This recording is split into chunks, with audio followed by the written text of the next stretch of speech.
I remember the exact moment I stopped caring about the money. Not because I had too much of it, not because I was ungrateful, but because I finally understood what it had cost me to get it.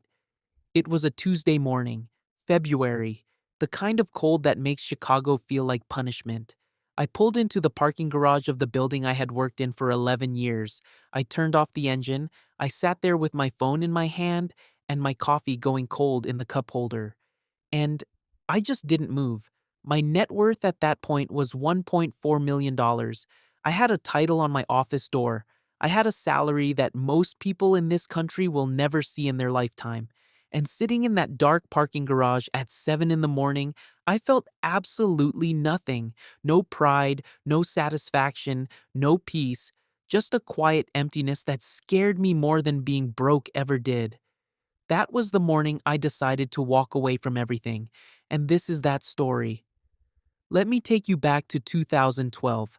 I was 24 years old, fresh out of college, with $43,000 in student debt and a fear of being broke that felt like it was wired into me.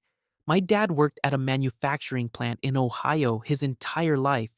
Same job, same building, 34 years, and when he retired at 67, he had just enough to pay his bills, not enough to actually live.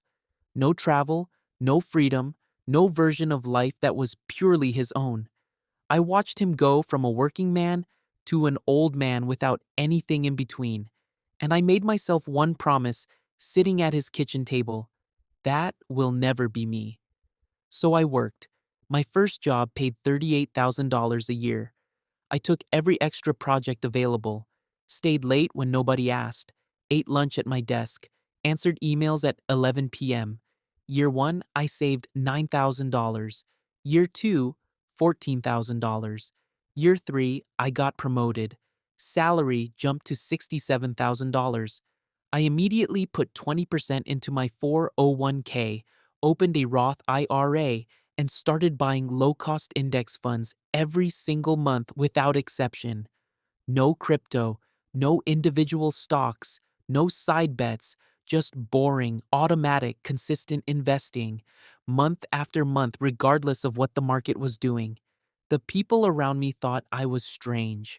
Coworkers were buying new cars, booking vacations, upgrading apartments with every raise.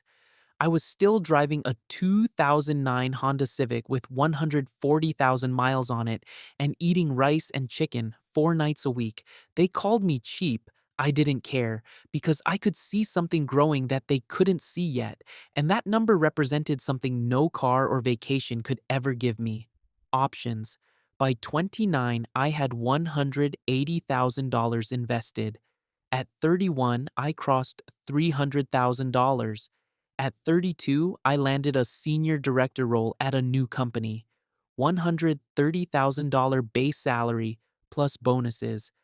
That's when things got complicated. The money got bigger, and so did everything that came with it. 70-hour weeks became my normal. I woke up at 5:30 a.m. and checked emails before getting out of bed. I missed dinners, I missed weekends, I missed things I cannot get back. My girlfriend told me I was emotionally unavailable. She said it felt like dating someone who was always somewhere else even when he was right there in the room. She wasn't wrong. We broke up on a Sunday in November and I went back to work on Monday because I genuinely didn't know what else to do with myself. I missed my best friend's wedding because of a client presentation in Boston. I told myself I would make it up to him. I never really did. I missed my mom's surgery. Not serious, thankfully. For a meeting in New York, I cannot even remember the outcome of today. These are the receipts of ambition nobody shows you when they're selling you the dream of success. The portfolio kept climbing. $500,000, $700,000, $900,000. And every time I crossed a new milestone, I thought, this is when I'll finally feel it. Whatever feeling I was chasing, it never came. Here's what nobody tells you about hitting financial milestones. You don't feel them. You look at the number for 30 seconds and your brain immediately resets and asks, okay, what's next? High achievers fall into a trap that doesn't get talked about enough.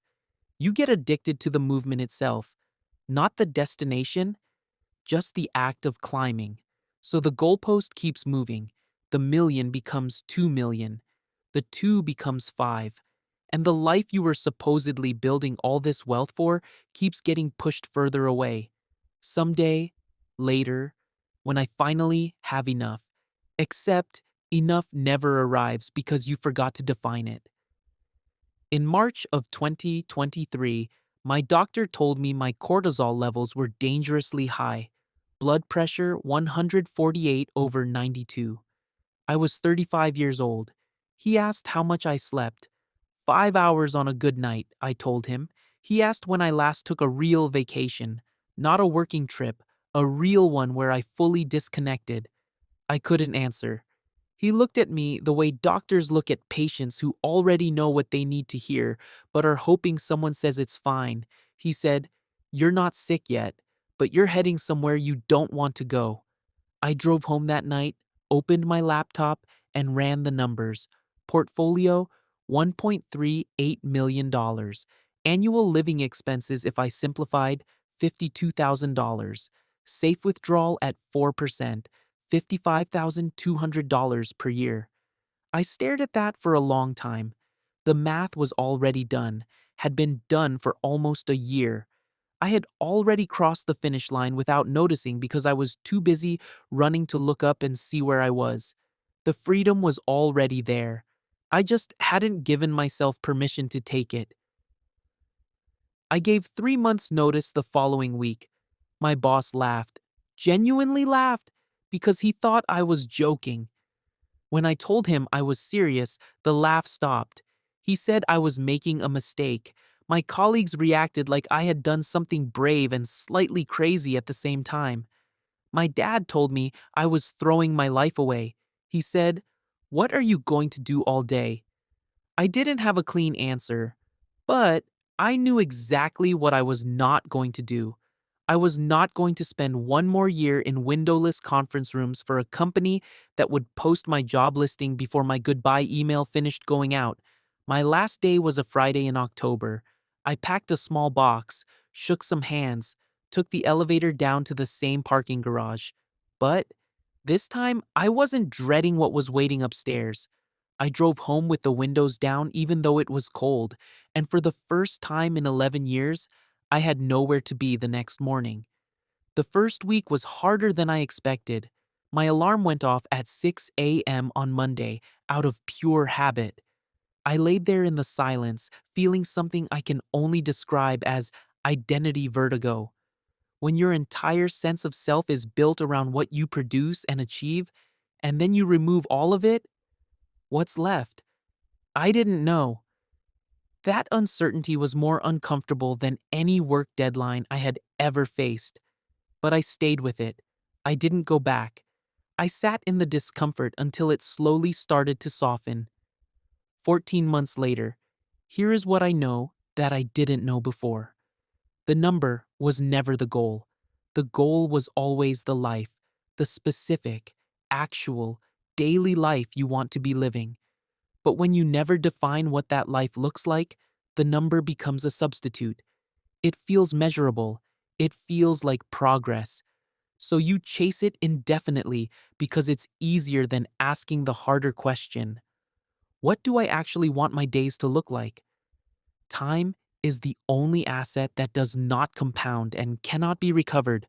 Money compounds, knowledge compounds, skills compound, but time moves at exactly the same speed every day, regardless of how you spend it. And once it's gone, it is gone completely. I traded 11 years, some of the best years of my health and energy, for money I already had enough of by year 9. Not because the work wasn't worth it, because I wasn't conscious about what I was exchanging. The most dangerous financial trap is not debt. It is identity. I couldn't leave when I first had enough because I didn't know who I was without the job. That is a psychological problem no investment account can fix. You have to build a life outside your career before you desperately need one. Interests, relationships, a sense of self that exists completely independently of your title. And finally, Financial freedom is not about being rich. It is about options. I have a modest house, a used truck, a vegetable garden I am genuinely terrible at but love anyway. I exercise in the morning. I read in the afternoon. I call my parents far more than I ever did while working. Every morning I wake up and choose what I want to do with the day, not what I have to do. That single thing, that daily choice, is the most valuable thing money ever bought me. Not status, not security, just the freedom to decide. I still think about that February morning in the parking garage. Engine off, cold coffee, that hollow feeling in my chest. I don't regret the years of work. What I regret is never stopping to ask why. Why I was working so hard. What I was actually building toward. Because that question is more important than any financial strategy you will ever learn. If you don't know why you're building wealth, you will never feel like you have enough. And you will keep running long after you've already arrived somewhere worth staying. Stop every once in a while, look up from the number, and ask yourself, what am I actually building this for? Get clear on that answer, because the moment you can answer it honestly is the moment everything else finally starts to make sense. If this story made you think differently about money and time, follow this channel. Every week, we step inside real lives and the financial decisions that shaped them completely.